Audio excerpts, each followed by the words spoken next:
Rénovation d'une vieille cuisine, le nettoyage. Voici la première vidéo d'une série que je vais consacrer à la rénovation de la cuisine du studio que nous allons mettre en location. Vous vous souvenez? Il s'agit du rez-de-chaussée de la maison que nous venons d'acheter. Si vous ne savez pas de quoi je parle, je vous remets quelques images de la cuisine que je vous ai montrées dans la vidéo où je vous faisais visiter la maison.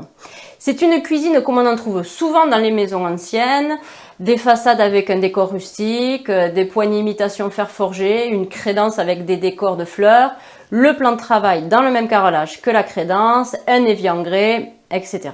Bref, le rustique dans toute sa splendeur. C'est solide, mais c'est moche. Si vous n'avez pas vu la vidéo de la visite de la maison, je vous mets le lien en description. Et oui, avant de s'attaquer à relooker une cuisine rustique comme celle-ci, il faut d'abord absolument nettoyer et dégraisser. C'est capital pour que la peinture ou la résine que vous appliquerez adhère correctement au support. Si vous peignez une faïence mal dégraissée ou pire, pas dégraissée du tout, ce sera la catastrophe. La peinture ne tiendra pas, ça sera moche, vous serez déçus et vous finirez par aller acheter une nouvelle cuisine. Donc ne zappez pas cette étape indispensable. Je vous montre comment j'ai nettoyé cette cuisine qui en avait bien besoin après le générique.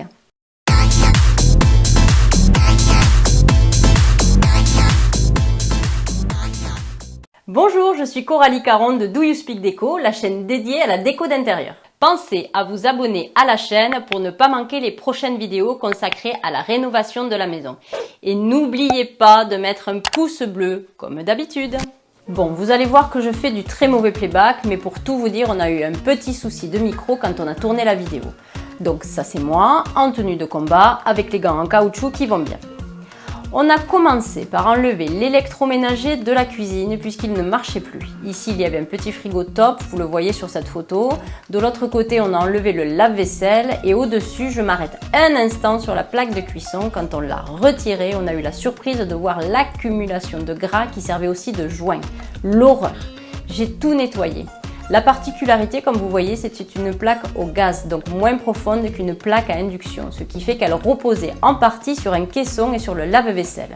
Donc on a décidé de boucher le trou dans le plan de travail, ça vous le verrez dans une prochaine vidéo, j'en reparlerai. Et pour la cuisson, on mettra une petite plaque à induction de feu sur le plan de travail, mais elle ne sera pas intégrée.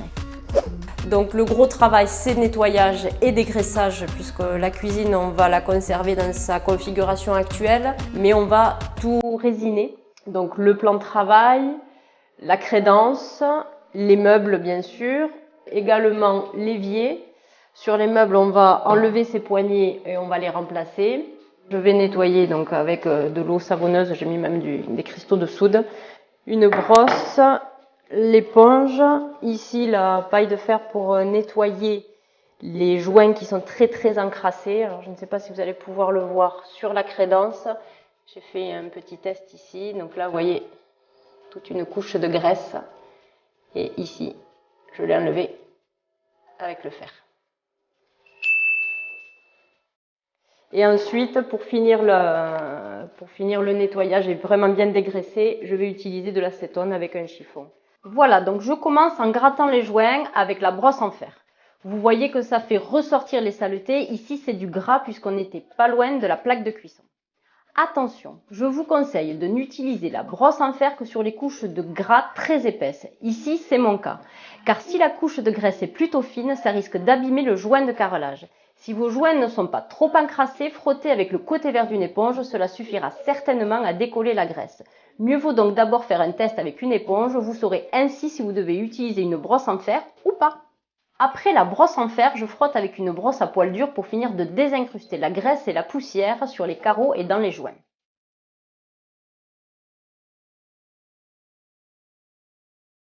Donc là j'ai nettoyé une partie du plan de travail et je vais finir de dégraisser avec de l'acétone et un chiffon.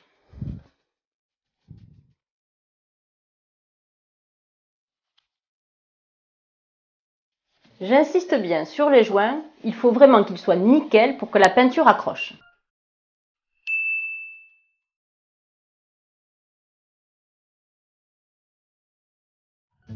Même chose pour la crédence, surtout à cet endroit qui était le plus gras, juste au-dessus de la cuisson. Là, j'y suis restée un bon moment pour vraiment faire sauter tous les petits restes de gras qui se décollaient moins bien.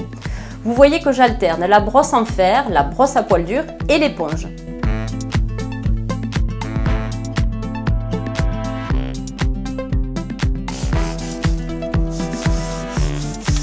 Donc petite astuce pour décoller la graisse, c'est quand même plus facile de le faire avant de mouiller. Elle se décolle beaucoup mieux.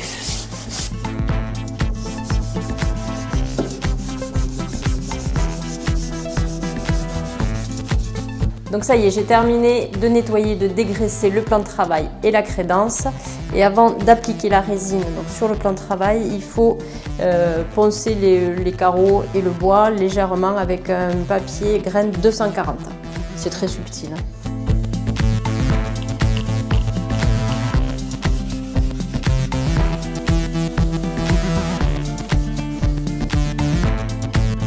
Je fais aussi le bord en bois puisqu'il va être peint comme les carreaux.